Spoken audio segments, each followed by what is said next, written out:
जणांचा मृत्यू झाला, यामध्ये 33 जण जखमी झालेले आहेत अशी माहिती देखील पाकिस्तानी लष्कराकडून देण्यात आलेली आहे। जैश ए मोहम्मदच्या मुख्यालयावरती देखील भारतानं हा हल्ला केलेला आहे। भारतानं अत्यंत प्रिसाइजरित्या हा संपूर्ण हल्ला केलेला आहे। ऑपरेशन सिंदूरच्या माध्यमातून पंतप्रधान नरेंद्र मोदी या संपूर्ण ऑपरेशनवरती रात्रभर लक्ष ठेवून होते। या संपूर्ण प्रकरणात त्या ऑपरेशन सिंदूर कसं राबवण्यात आलेलं आहे याची माहिती देखील 10 वाजता सकाळी पत्रकार परिषद घेऊन भारतीय सैन्याकडून देण्यात येणार आहे। यामध्ये अत्यंत महत्त्वाचं ऑपरेशन सिंदूर जे आहे ते भारताकडून करण्यात आलंय। 9 दहशतवादी तळांना जे आहे ते लक्ष्य करण्यात आलेलं आहे। यामध्ये 24 मिसाईल ज्या आहेत त्या दागल्या गेल्यात, तर 8 मृत्यू आणि 33 जण जखमी झाले असल्याची पुष्टी जी आहे ती पाकिस्तानी लष्कराकडून करण्यात आलेली आहे। ही दृश्य आपण पाहतो आहोत कशा पद्धतीने पंतप्रधान नरेंद्र मोदींनी वॉर रूम मध्ये बसून हा संपूर्ण ऑपरेशन जे आहे ते पाहिलेलं आहे। ऑपरेशन सिंदूरवरती पंतप्रधान नरेंद्र मोदी स्वतः लक्ष ठेवून होते। पंतप्रधान नरेंद्र मोदी जे आहेत ते अनेक बैठका ज्या आहेत ते काही गेल्या दिवसांपासून घेत होते। जवळपास उच्चस्तरीय बैठका ज्या आहेत त्या झालेल्या होत्या। मसूद अझर, हाफिज सईदच्या ठिकाणांवर भारतानं यशस्वीरित्या हल्ले केलेले आहेत। मसूद अझर आणि हाफिज सईदच्या या ठिकाणांवरती भारतानं हे यशस्वी हल्ले केलेले आहेत आणि या ठिकाणांना उद्ध्वस्त करण्यात भारताला यश आलेलं आहे। जवळपास 50 दहशतवाद्यांना कंठस्नान घालण्यात भारताला यश आलेलं आहे। मसूद अझर आणि हाफिज सईद ज्या आहेत त्या अनेक भारतामध्ये ज्या काही दहशतवादी कारवाया झाल्या याचे मास्टरमाइंड हे मसूद अझर आणि हाफिज सईद होते। भारतामध्ये जो काही 26/11चा हल्ला झाला होता त्याचा मास्टरमाइंड हा हाफिज सईद होता। त्याच्या ठिकाणांवर देखील भारतानं यशस्वीरित्या हल्ले केलेत। मौलाना मसूद अजहर साहब के जो है मदरसा है उसके ऊपर 4 मिसाइल दागे गए हैं, 4 मिसाइलों के साथ हमला किया गया है मौलाना मसूद अजहर साहब के। लेकिन मेरा सवाल है कि हमारी एजेंसीज कहां सोई हुई थी, हमारी अफवाज पाकिस्तान कहां सोई हुई थी जब ये हमला हुआ। मुजफ्फराबाद की भी खबर आ रही है कि मुजफ्फराबाद वाली साइड पे भी ये अटैक हुआ है, लेकिन सबसे पहले मेरे बहावलपुर सिटी के अंदर अटैक हुआ है ब्लास्टिक मिसाइल के साथ। उन्होंने हमला किया है मौलाना मसूद अजहर साहब के मदरसे के ऊपर 4 मिसाइल मारे गए हैं।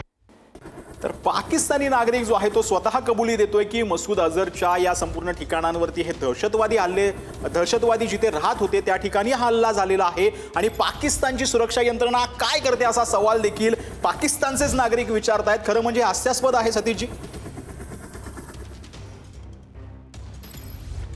नक्कीच माझ्या मते ही बोलकी प्रतिक्रिया त्या ठिकाणी आहे। पाकिस्तानच्या नागरिकांनी जी प्रतिक्रिया दिलेली आहे आणि मुळात आपल्याला जसं माहित आहे की पाकिस्तानच्या इस्लामिक दहशतवादी संघटनांमध्ये 2 महत्त्वाच्या संघटना आहेत। एक आहे जैश ए मोहम्मद आणि दुसरी जी आहे अगोदरची लष्कर तैयबा, ज्याचं नाव आता बदलून जमाते उद दावा असं त्या ठिकाणी नाव ठेवलेलं आहे। या जमात उद दावाचं जे सेंटर त्या ठिकाणी होतं म्हणजेच या लष्कर तैयबाचं ज्याचा मुख्य संस्थापक जो आहे तो हाफिज सईद आहे, तर ते आहे मुरिदकेमध्ये, पंजाबमधल्या मुरिदकेमध्ये। बाय द वे मुरिदके हे ते स्थान आहे, जर भारतीयांना आठवत असेल तर 26/11ला जो हल्ला झाला होता आणि अजमल अमीर कसाबला आपण पकडलं होतं, या अजमल अमीर कसाबचं मूळ हे याच पंजाबच्या पाकिस्तानच्या पंजाब प्रॉव्हिन्समधल्या मुरिदकेमधलं आहे आणि ते मुरिदके जे आहे ते अतिरेक्यांचं नेहमीच एक प्रकारचं जे आहे महत्त्वाचं स्थान राहिलेलं आहे, त्याला आपल्याला उद्ध्वस्त करण्यामध्ये यश मिळालेलं आहे। तर दुसऱ्या बाजूला जैश ए मोहम्मदचं त्याचा जो संस्थापक आहे तो आहे मसूद अझर आणि मसूद अझरचं जे मुख्य ट्रेनिंग कॅम्प किंवा त्याचं जे हेडक्वार्टर आहे ते बहावलपूरमध्ये आहे